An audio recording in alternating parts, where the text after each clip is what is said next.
Here's the thing. If you know me, you know that I don't particularly gravitate to DC movies. To me, DC movies are made for visual spectacle, over CGI'd fight sequence after fight sequence, strung together by the most bare minimum stories. And that just don't impress me much. But we're here to talk about DC's latest movie, The Flash. Does it make the same mistakes as previous Justice League movies? We're gonna get into that. And I have a particular opinion about something in this movie that might cause a bit of a stir. But I'm gonna say it anyway here in a couple minutes. No spoilers though, I promise. As we know, The Flash is fast. So I decided to pair this review with a rapidly aged whiskey. I know, whiskey purists might not be the biggest fans of differently aged whiskey, but hang with me on this one, all right? Today, I'm sipping on Bespoke Spirits American Light Whiskey and reviewing the movie, The Flash.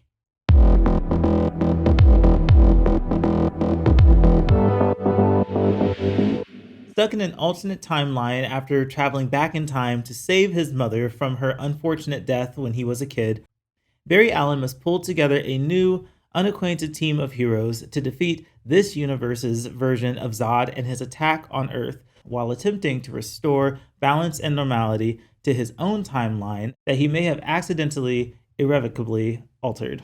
I have to admit, The Flash is a bit late to the game, besides the fact that we have already been inundated with a bunch of Marvel superhero movies already this year. The Flash is a multiverse movie that has the misfortune of coming out a mere 2 weeks after Spider-Man Across the Spider-Verse's release, which is not only an incredible superhero comedy film, but also beats The Flash to the punch on the themes of multiverse exploration. But The Flash is not like most DC movies, in my opinion. It's a film that's not only fun, but has a lot of heart built into the story. And with that as a consistent crux to the motivations of this character, it allows the story to unfold in a sensible and understandable way, especially when you get to the climax of the film, which admittedly has its shortcomings, but still gets across an impactful point. Most of the action in the film is a lot of fun. The dynamics between the characters keep the film entertaining and comical. And if you plan on seeing this movie in theaters, which I think you should, I highly recommend that you see it in IMAX. My screening was a standard screening, which as you can see, I thoroughly enjoyed.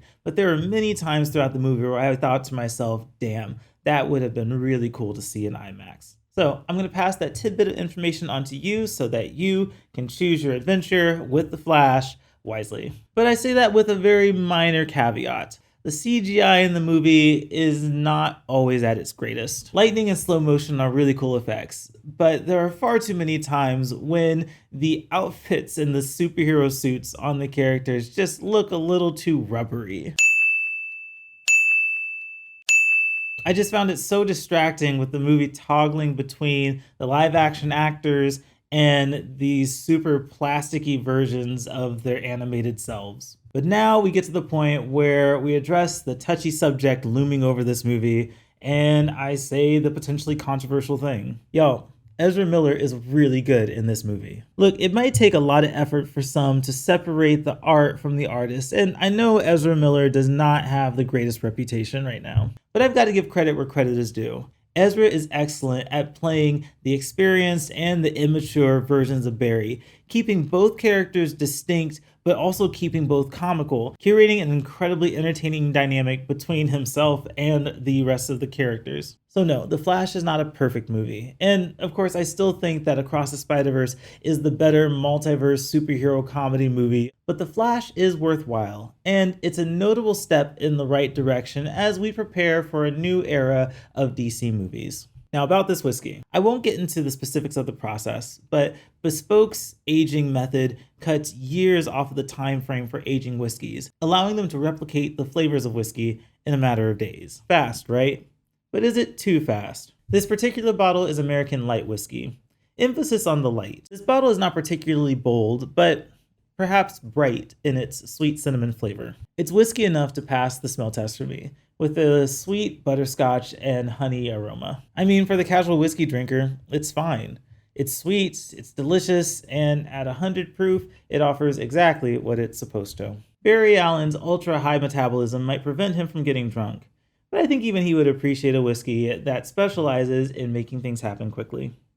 Follow me on Letterboxd to see my rating for The Flash, and head over to the ForReel website to read more reviews and a ton of content from me and my incredible writers over at thisisforreal.com. This is Real Buzz. If you like this video and you want to see more, make sure to hit like and subscribe.